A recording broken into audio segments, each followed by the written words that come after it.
From Lagos, the nation's commercial capital, this is the News at 10. Live from Channels Television. Reporting tonight, Millicent Walker.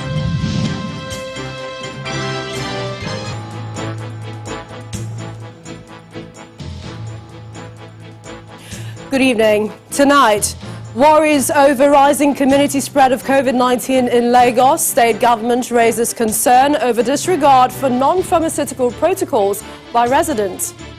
Governor Sanwo-Olu assesses a Apapa traffic situation, says state government to take full charge of the management.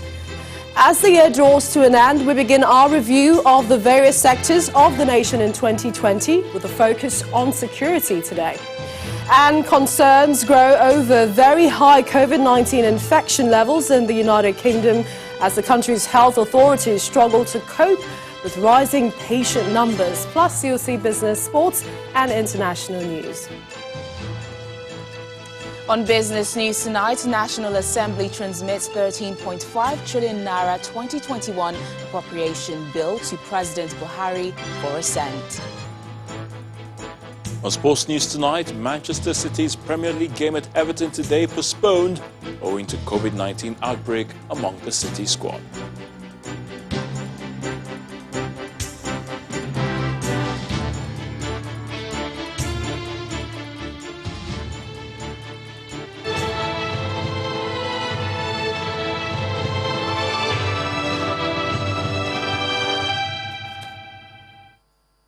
The general lack of compliance with non-pharmaceutical interventions by residents is the driving factor of the second wave of COVID-19 in Lagos State.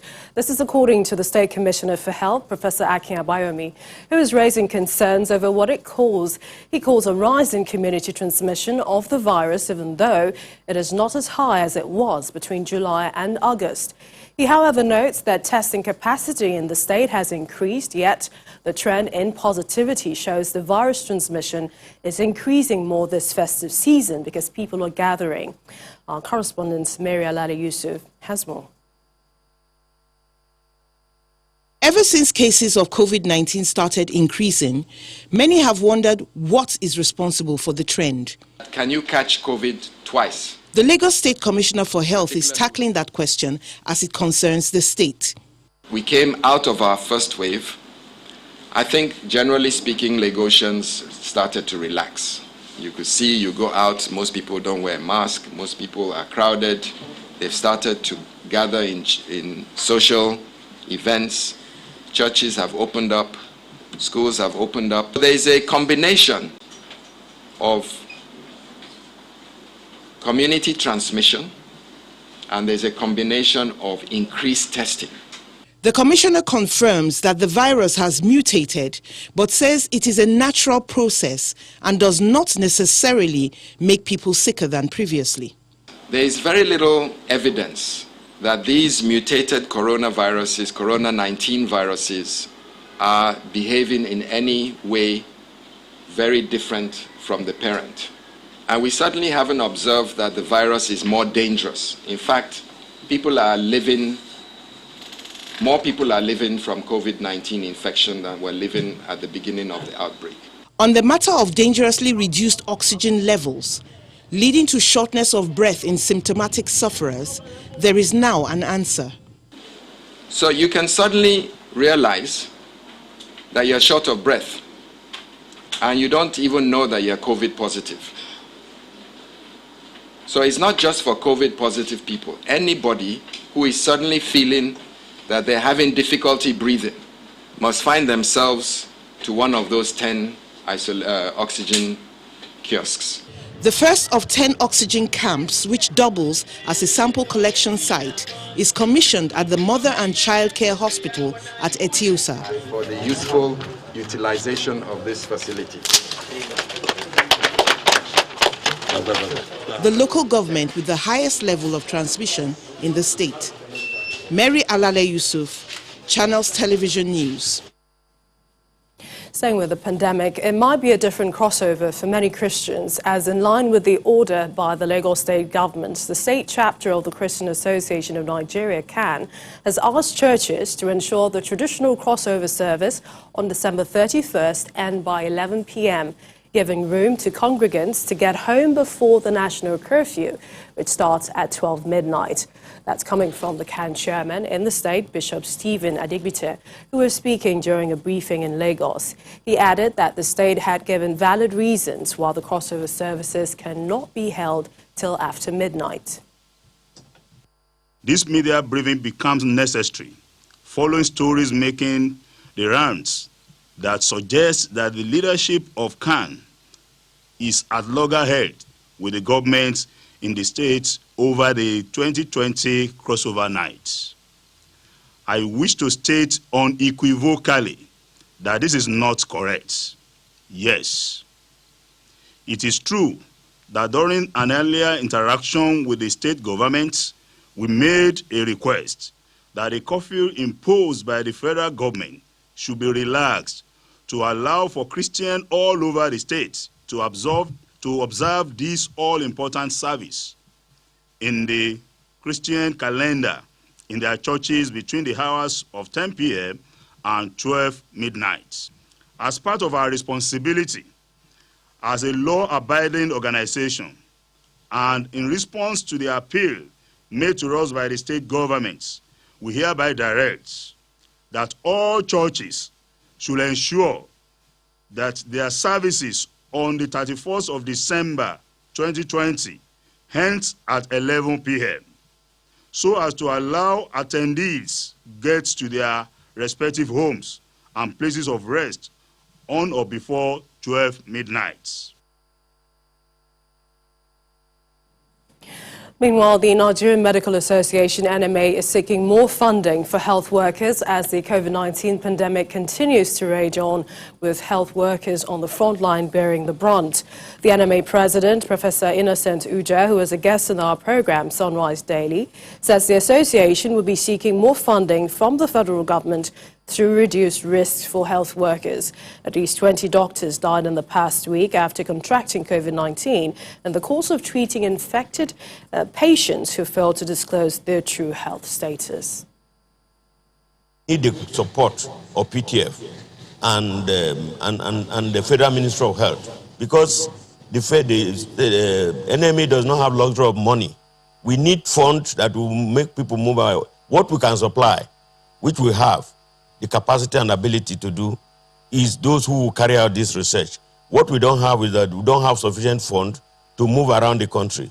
So what we need to do is to interface with the PTF and Federal Ministry of Health so that they can provide funds for us. And as we're talking about funds, you know, the issue of hazard allowance has now been, is no longer discussed, and we will take on the Federal Ministry of Health and Labor and Employment very quickly in the new year, because we cannot continue to increase the risks and subject our doctors and nurses to the hazard. The hazards are too many, and we think that this is where the government, and I'm happy and I'm grateful to Mr. President for for mourning with us for losing many of the doctors. In fact, not just to the doctors, but to the Nigeria and the economy and the practice of medicine.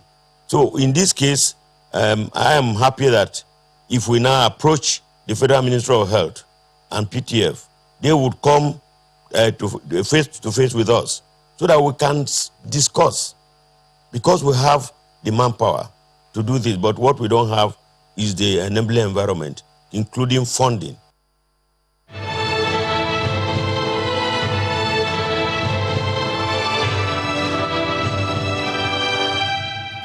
And to other stories, a mother of an 11-year-old student of Deeper Life High School in Uyo, the Akwa Ibom state capital, who alleged that her son was sexually molested by some senior students, says there is pressure from undisclosed quarters for her to stop further publicity of the issue.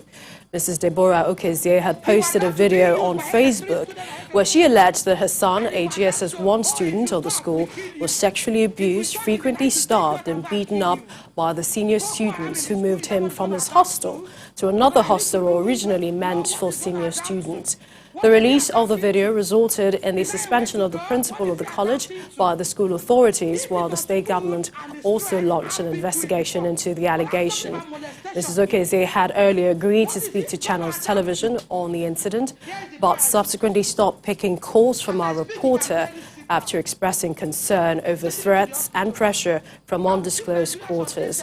Meanwhile, the school, which is located off Idoro Road in Uyo, is currently under lock and key. Share this video to get to the appropriate ID. Well, the Lagos State government is in the process of taking over traffic management in Apapa to combat the gridlock. The latest development is coming on the heels of an on-the-spot assessment conducted today by the governor of Lagos State, Babajide Sanwo-Olu, who says that the takeover became necessary owing to the numerous complaints and challenges around the port operation and port access roads. He is back from a bout with COVID-19 and strong enough that he's leading members of his cabinet and his deputy on a working tour to Apapa. Most definitely, this is not the first time Mr. Babajide Sanwo-Olu is visiting from the days he was running for office and since becoming a governor. So what is different this time, bearing in mind that some of the previous visits have not yielded the desired results? As he goes around from Lily Pond Truck Park and Holding Bay, which is still largely not in optimum use, through Area B, then the Port Gate, Creek Road, some things have caught his attention. Some of us bought our trucks, we don't take loans. Now we're taking loans to fix them. They are not truckers. We are the truckers. They are not truckers. They are not truckers. I'm not into a client only. They are not truckers. Severally, we had made the point through our well-researched reports that when completed, the Apapa-Oshodi-Oworoshoki Expressway will not necessarily solve the problem. This is an evidence. They're just parking here, they're just waiting on brand new road that we just built that has not even been commissioned. So we're going to call the IG, we're going to call all of them, see? So that the citizens will know these are the problems. We asked the governor what he will do differently this time, especially with the number of illegal barge operations springing up in neighborhoods across the state. Here is his thinking. This trip will not say that we have all the solutions, but we've seen the process again. We've seen that we can improve this process. We've identified the various stakeholders. You saw that even the stakeholders that are agreeing, they are quarreling amongst themselves. So we need to also go back and see how we can normalize those things and how we can bring about, especially these big people in the offices, and understand that we have a problem here and we need to be able to solve the problem. And on the second observation around the barge operation, especially the illegal ones, well, they are here, they are listening. The Commissioner for Transport is here, the Commissioner for Works is here, they're listening. I mean, after of this place, by tomorrow, I'm sure they'll go and check out, the bridge you talked about at Festa, right, yeah. But I also have a problem, because these are also federal assets that, so I've seen people where we've arrested people before, and they said to you that they have license to operate barge. It's not very clear how long the boardroom conversations will hold in order to produce a working document of solution. But what is clear to the eye is that the solution lies in tackling the various interests head-on. Olu Phillips, Channels Television News. And from Lagos to Ogun State, where the police command there says its operatives have apprehended a 35-year-old suspected human trafficking kingpin, Comfort Innocent, over the abduction and trafficking of 2 underage girls. The arrest of the suspect, according to the police, followed a report by 2 residents of a town in Obafemi Awode local government area of the state, who reported that the suspect abducted their daughters and was about taking them, the 2 girls, to Libya, where they will be forced into prostitution.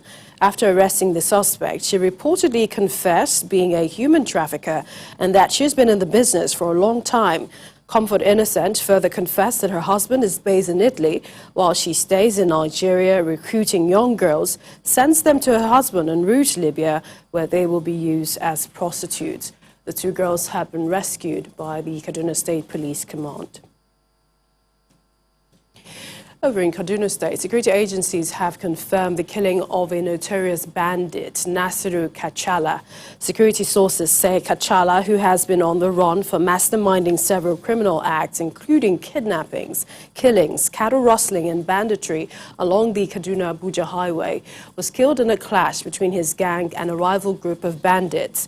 The Kaduna State Commissioner for Internal Security and Home Affairs, Mr. Samuel Arwan, in a statement, explains that human intelligence networks confirmed that criminals from the rival gang sides were also killed, including some of Kachala's lieutenants.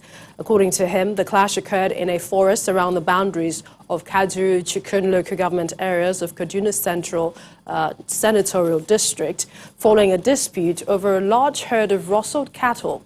He adds that while Kachala was being pursued, security agents arrested 3 members of his gang, Tukur Usman, Shehu Bello and Mustafa Mohammed.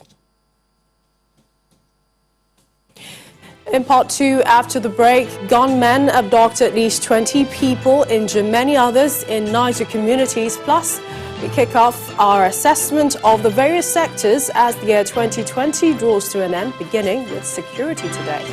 Do join us again.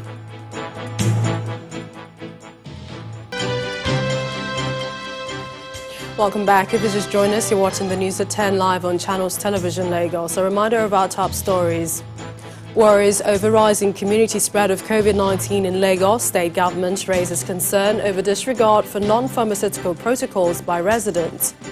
Governor Sanwo-Olu assesses a Papa traffic situation, says state government to take full charge of the management. As the year 2020 draws to a close, we begin our review of the various sectors of the nation with a focus on security today. And concern grows over very high COVID-19 infection levels in the UK as the country's health authorities struggle to cope with rising patient numbers.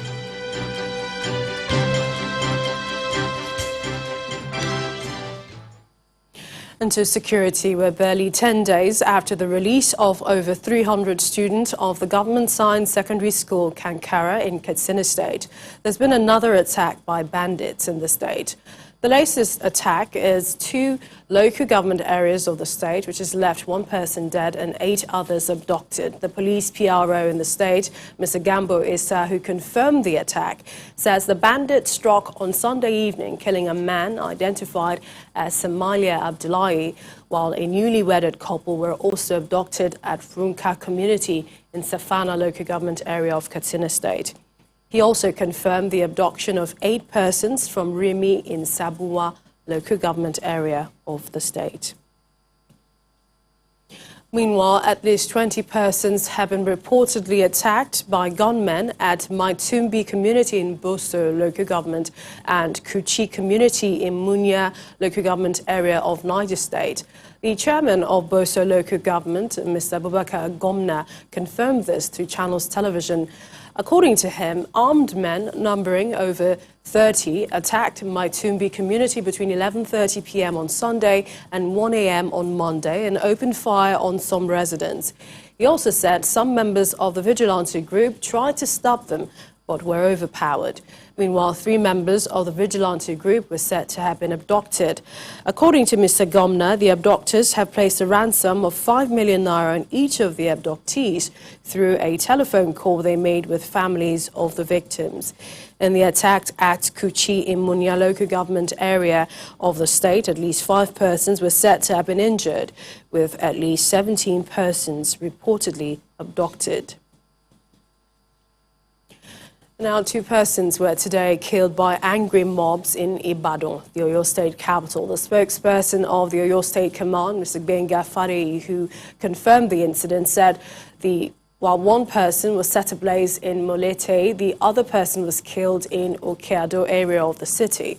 Another person was, however, rescued by members of the Amotekun Corps at Eleyele.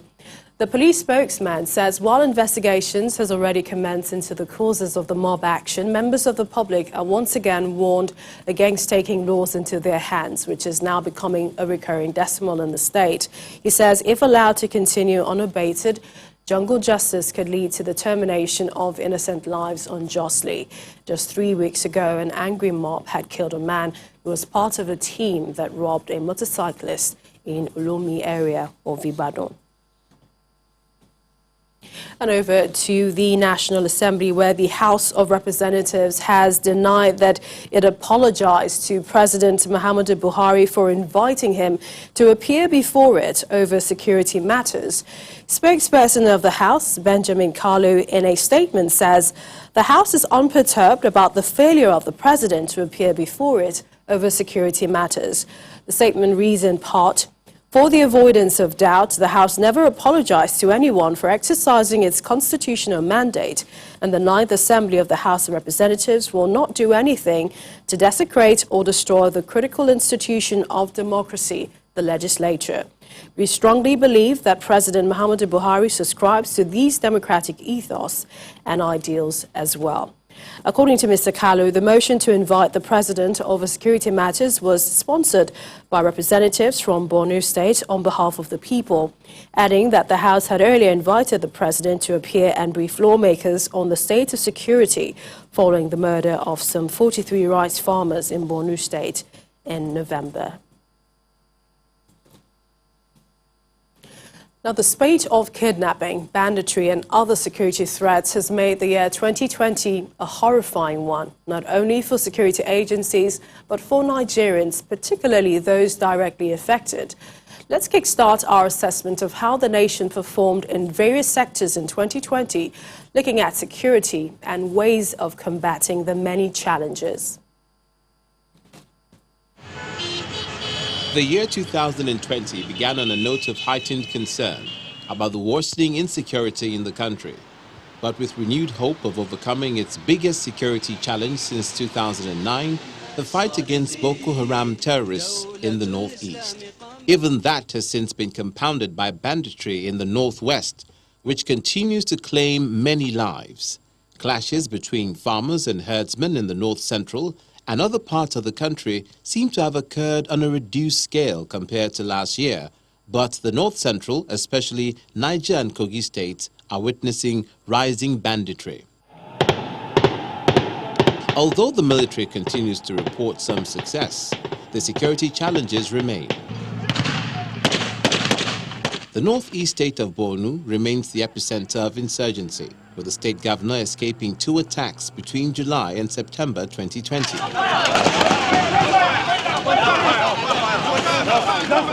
The spate of kidnappings along Kaduna-Abuja highway increased within the year, with kidnappers taking advantage of the poor state of the roads to cause havoc. The military increased its presence both on the ground and aerially. Militancy in the South-South and the threat earlier posed by the now proscribed indigenous people of Biafra, IPOB, appears to be under control. The nation witnessed its biggest youth unrest this year, the NSAS protests against police brutality, prompting the army's violent intervention in Lagos and resulting in vandalism and total breakdown of law and order across the country. When the NSAS protest started peacefully, we provided security for them. We were moving with them to make sure that they were not molested by any group of people. And it was going on well until it turned violent. And when it turned violent, they now attack the people that are even giving them protection. So we shall never allow any violent protests in this country again. Reviewing Nigeria's security situation, a former commissioner of police in the Federal Capital Territory admits that the year has been a challenging one, just as a former state director in the Department of State Services also gives insight into the growing security challenges. It has been very challenging, like I said, but I think I'm sure we have learned, and both the government and security agencies have learned, and non-agencies have learned. But I think for us, if we have learned, what lessons have we learned? The truth remains that security is not adequately funded. And the primary purpose of government is security and welfare of the people. With the problems identified, the question is how to overcome them. It's my request that government should reprioritize our security in view of the rising wave of criminality in the society. We have so many challenges. The Nigerian Air Force has announced plans to take delivery of additional fighter jets, including a new multi-role fighter aircraft, the 3JF-17 fighter, and 8 other unmanned combat aerial vehicles in order to sustain the onslaught against insurgents. Nigerians may still have reasons to keep hope alive, but the recent abductions of over 300 students in Government Science Secondary School in Kankara, Katsina, a repeat of the Chibok and Dapchi incidents, raises questions about how much progress is actually being made in the fight against insurgency and banditry. The government should deploy drones to monitor and keep surveillance. Keep surveillance, area patrol, keep surveillance, see if they had been that surveillance, air surveillance.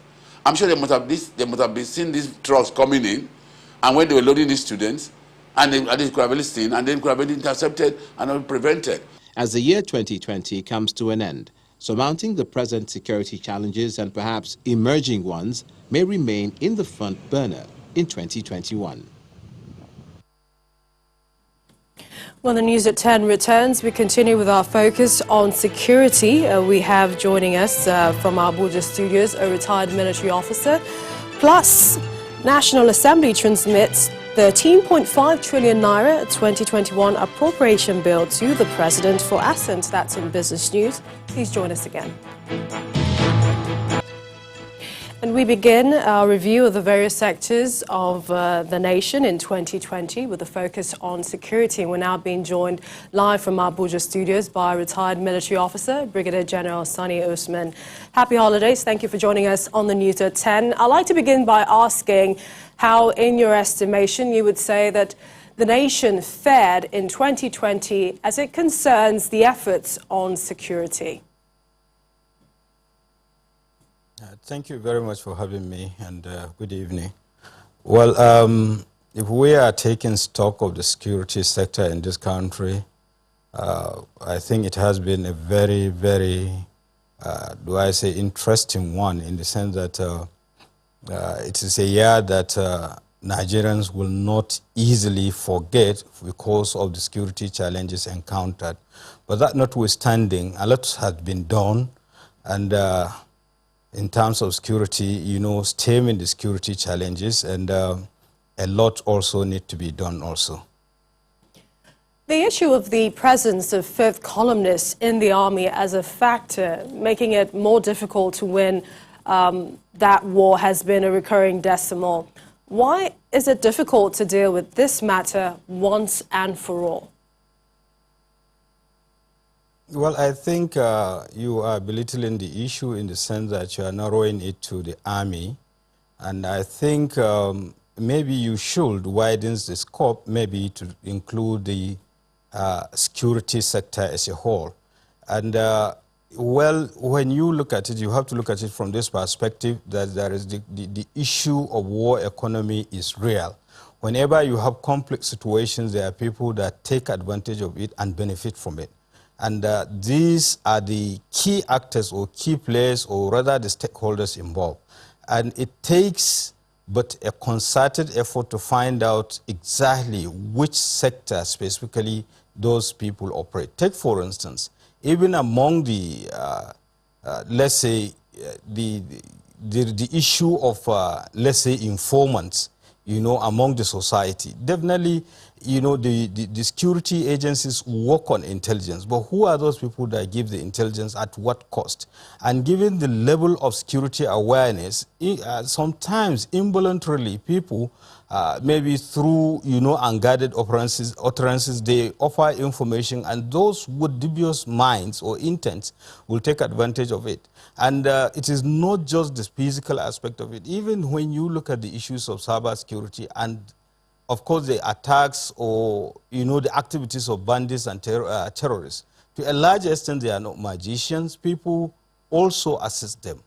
And within the system itself, up to now, although it has not been proven that so-so person has been found to be giving information to the enemy, and which is a very serious offense among the military, and I'm sure among other security agencies also. So it's something that really needs to be looked at, even though there is no clearly caught, case. But definitely there were insinuations that somewhere somebody somehow is benefiting from it, and he or she, they do not care about the wanton destructions of property and the waste of precious lives. And it is a collective responsibility that we have to look at this issue as it is. And that is why the issue of, juxtaposing security and environment is very important. You can have all the commanders, can have the police commissioners, but they are not policing. They are not enhancing safety and security without the consent, and without, not necessarily the consent, what I mean is without, taking the people, along.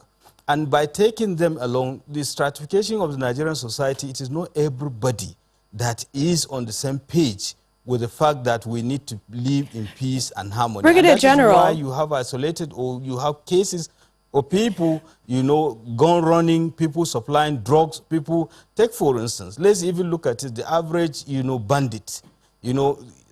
Ransom money has been paid to the tunes of millions of naira, let's say 5, 10, 20 million naira.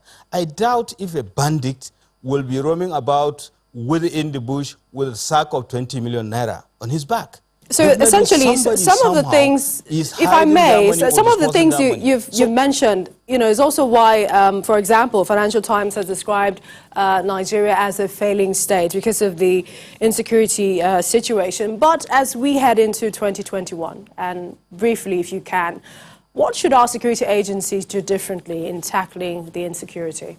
Briefly. Well, I believe the security agencies are very responsive in the sense that even though the security situation is very dynamic, and we expect a new, dynamism on the part of the security agencies in the sense that the increased use of, science and innovation and technology, the use of, more synergy and collective effort, and of course involving the people in the security of this nation. We'd like to thank you so much, retired military officer Brigadier General Sani Usman. Thank you for joining us on the News at 10 tonight. You're welcome. Thank you. Away from security, in spite of the damage caused by the coronavirus pandemic, Christians must continue to renew their hope in God. This is the crux of the message at the Christmas service of the Household of God Church in Ikeja, Lagos. The event was spiced up with the annual beautification of the street and church area.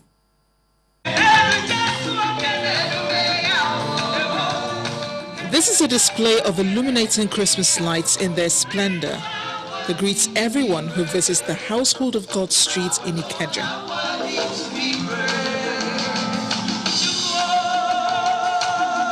Though home to the Household of God Church, this year, the lights at the entrance and in the tall trees towering above the area welcome members to an open-air Christmas service.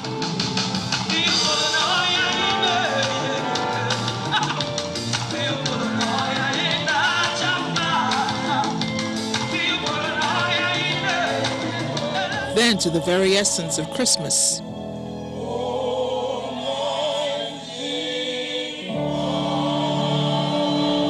God had to trust in mankind, in this woman and Joseph. And so the Lord sent Gabriel, and Gabriel came to Mary and told her the story. The Holy Spirit will overshadow you, and you will become pregnant, and the one that is inside of you will be called the Son of God. And God will give him the throne of his father David, and of his kingdom there will be no end. And a special rendition. Hallelujah! Rivers of living water will fill your mighty laughter. I know what it is you are doing that has come this day. The COVID times the world is in is also not lost on the church. The tauntings of coronavirus and its adherents would not deny us the inheritance that we have in the divine reconciliation in Christ Jesus. So we know that in the teeth of 1,000 contradictions, our God is faithful.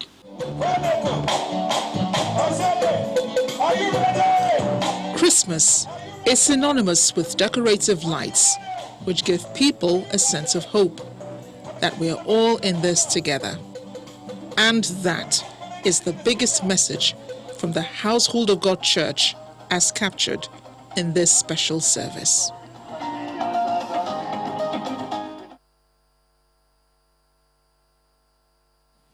And another winner in the Trophy Lager Honorable Promo to Bayi has emerged. She is Miss Ukanwa Oluchi Endurance, a resident of the FCT Abuja.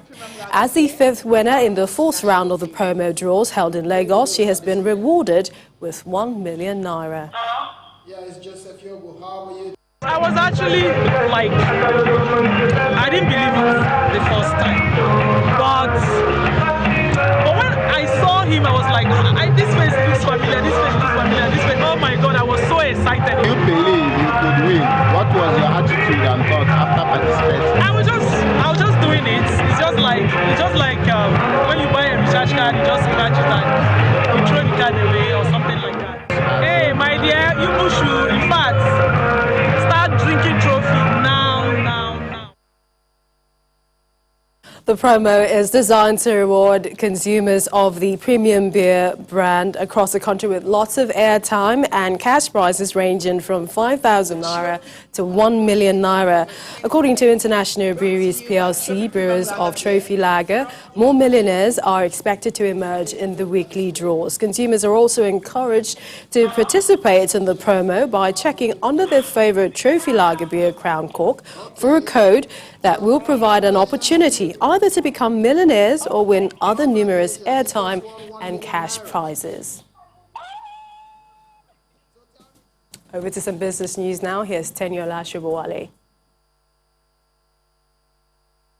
Banking, so easy, so simple. Dial *894# now to experience it. You first, First Bank.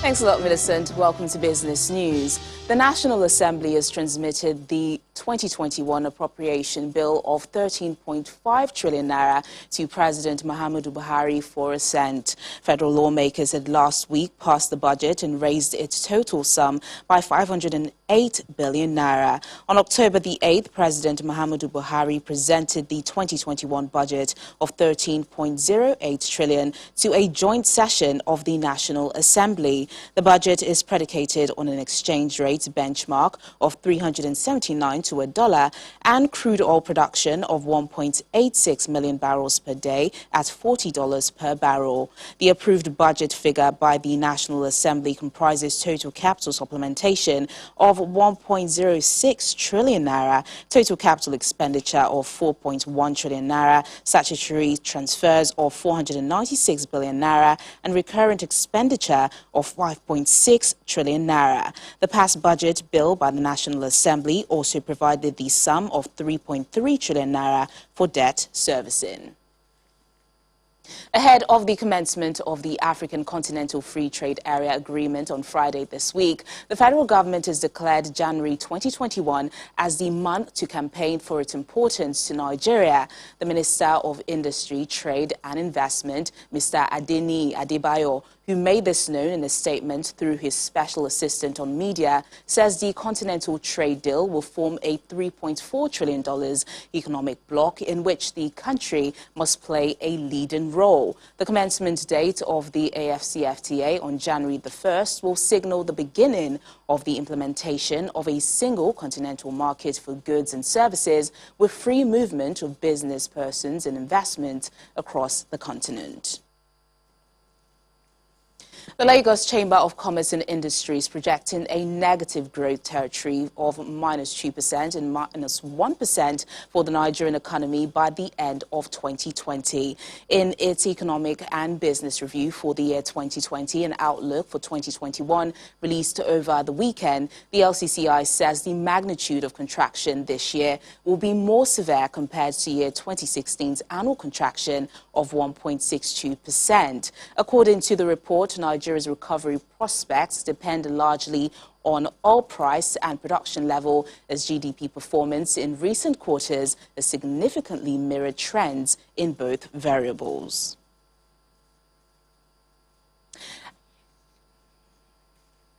Well, let's check in on the global market, the closing figures for today.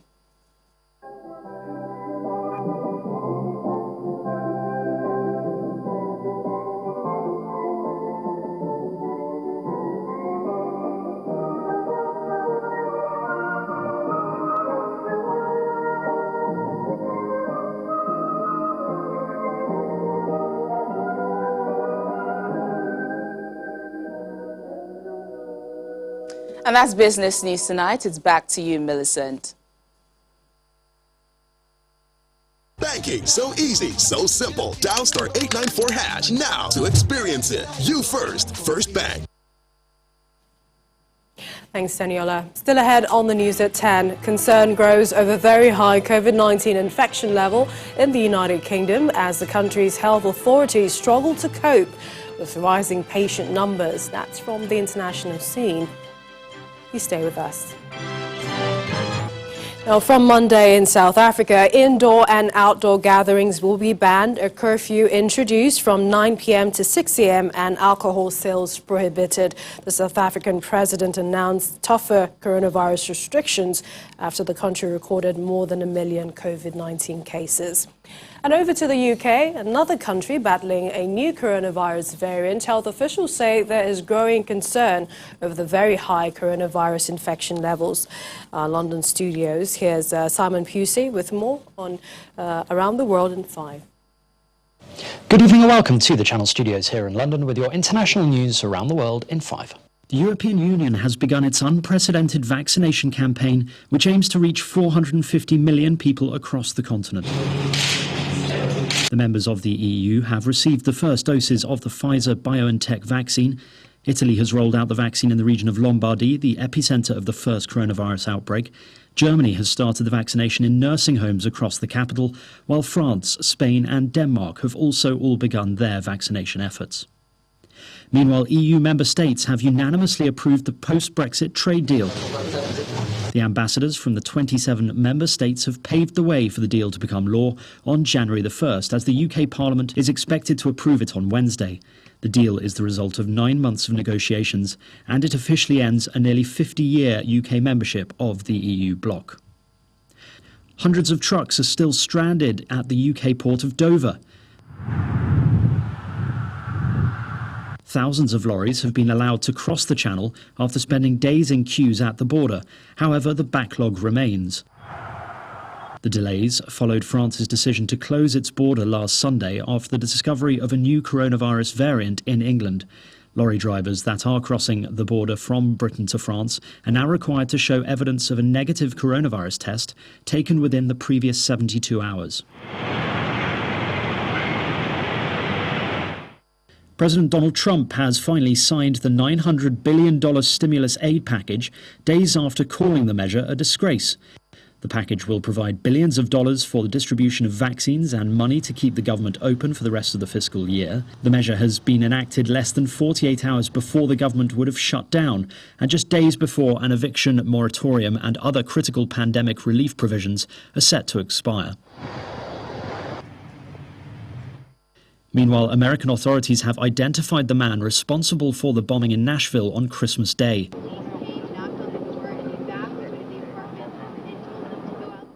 Investigators have recovered from the scene DNA samples that match those of Anthony Quinn Warner. The 63-year-old is believed to have died in the explosion.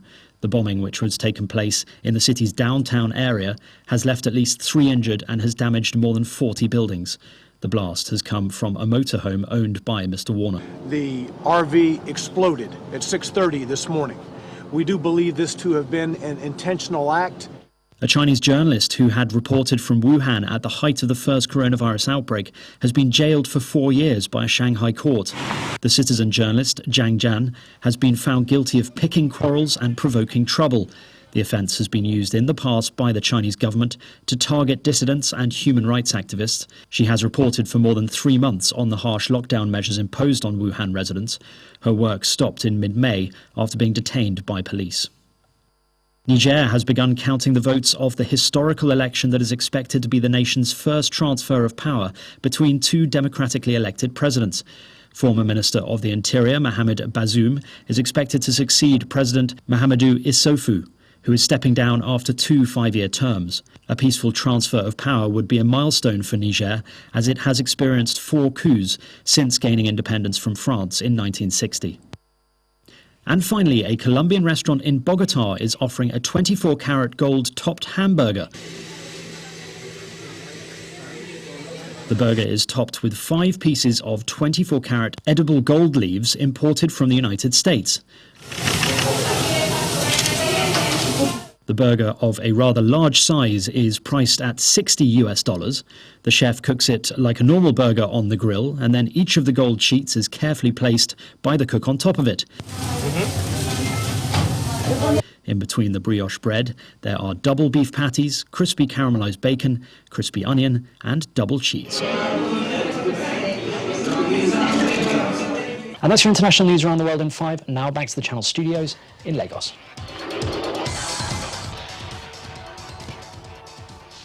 Time now for some sports news. Katsina United beat visiting Heartland FC of Owerri in added time 3-2 in match day 1 of the Nigeria Professional Football League, played at the Mohammed Dikko Stadium, Katsina, earlier this evening. In the local derby, Akwa United and Dakada played a goalless draw at the Nest of Champions in Uyo.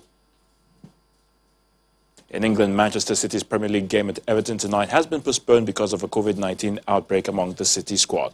It's the second Premier League game this season to be called off owing to a coronavirus outbreak after Aston Villa versus Newcastle earlier this month. And that's a wrap on sports news.